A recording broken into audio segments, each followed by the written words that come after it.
Okay, let's just dive right into this. We are exploring a massive paradigm shift today. Think about it. What if we looked at one of the oldest, most widely read books in all of human history, not just as a religious text or a historical account, but as a deeply comprehensive guide to human psychology? Welcome to The Explainer, where we take complex source material and break it down for you. Today, we're looking at the fascinating premise of viewing the Bible through a psychological lens.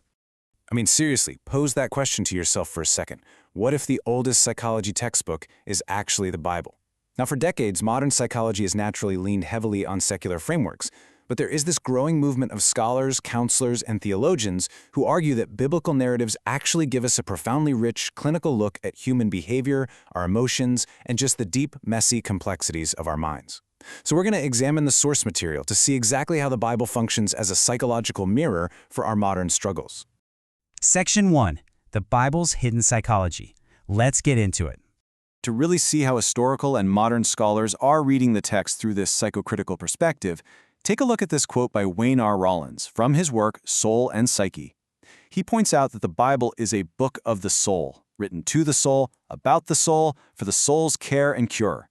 It isn't just about abstract theology, right? It's about the mind. According to the sources, the biblical text is intensely concerned with the intricacies and the overall health of the human psyche, our deepest motivations, our biggest fears, and all those internal conflicts we deal with. Which brings us to this really brilliant concept from scholar James Diddits called the habits of the soul. Under this framework, the Bible essentially maps out all the psychic baggage we carry around. It documents the exact ways the human psyche experiences lostness, sickness, and, crucially, how it actually finds healing and meaning. Long before clinical terms were ever a thing, this text was providing a vast vocabulary for our deepest inner experiences. Section 2. Greek bias versus biblical lens. To really grasp why this is such a game changer, we have to contrast the foundational roots of modern secular psychology with those of biblical counseling. When breaking these frameworks down, medical director Eric Wellish points out in our sources that a lot of modern psychoanalytic concepts are heavily shaped by ancient Greek myths, like the tragedy of Oedipus. In that Greek bias, you have this heroic fight, but ultimately there's no real solution. It inherently lacks a vision of salvation. But shift over to the biblical lens, looking at characters like Adam or King David, and it absolutely does not shy away from human failure, or what the text calls sin, but crucially provides a clear vision of salvation, of redemption, and a way out. It just presents a fundamentally more optimistic framework for therapy.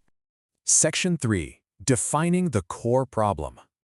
Okay, so if the Bible is acting as a psychology textbook, how exactly does it diagnose what's wrong with us? According to the source texts, like the writings of Paul David Tripp, the biblical model asserts that our core problem isn't just informational, meaning we aren't just lacking the right data, and it's not just biological or experiential.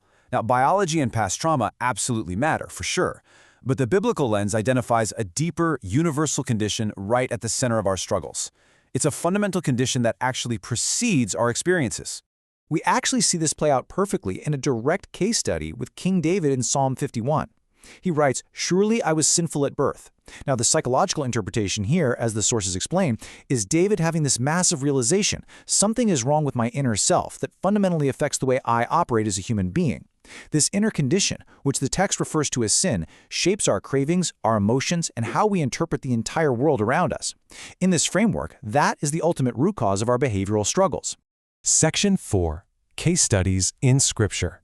This is where it gets incredibly practical, because the text literally reads like a clinical manual.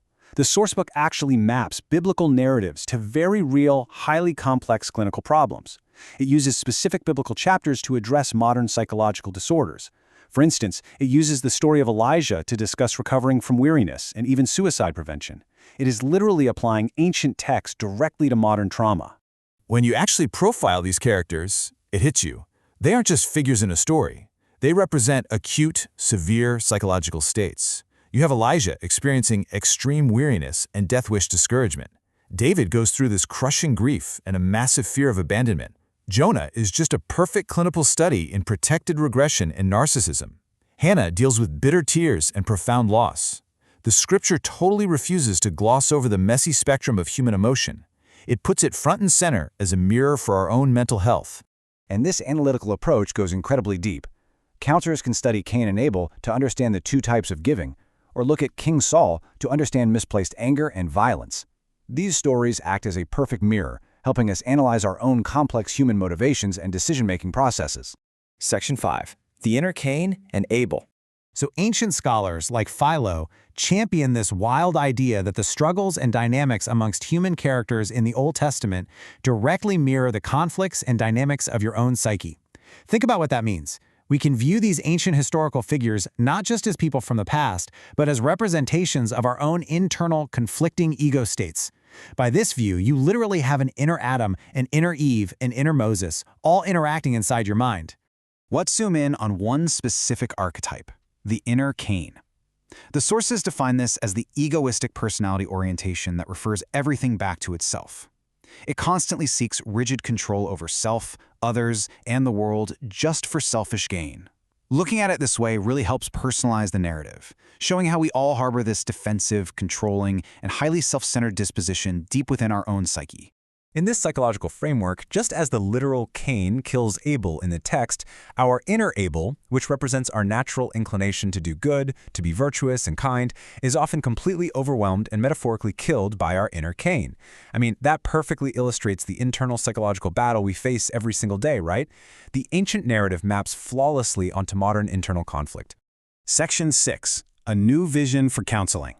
So how do modern therapists, pastors, and just everyday individuals actually apply all this knowledge for better mental and spiritual health? Well, it builds a completely new counseling model. This biblical approach rejects certain secular psychological baggage. Instead, it views humans as active interpreters of life, meaning our thoughts are actively conditioning our emotions and our identities.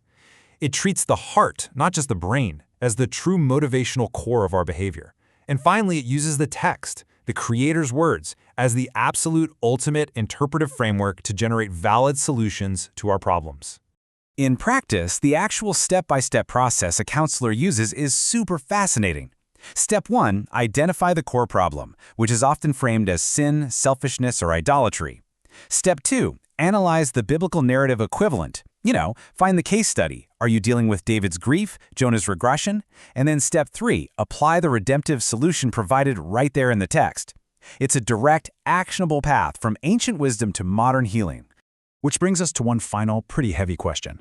Which biblical character mirrors your own current psychological state right now? Are you running from responsibility like Jonah? Are you facing deep weariness like Elijah? By looking at the Bible as a psychological mirror, we don't just learn about history. We actually learn about ourselves. Thank you so much for joining me on this explainer. I really hope this shifts how you view these ancient narratives, and I highly encourage you to look closely. You might just find your own mind reflected in the text.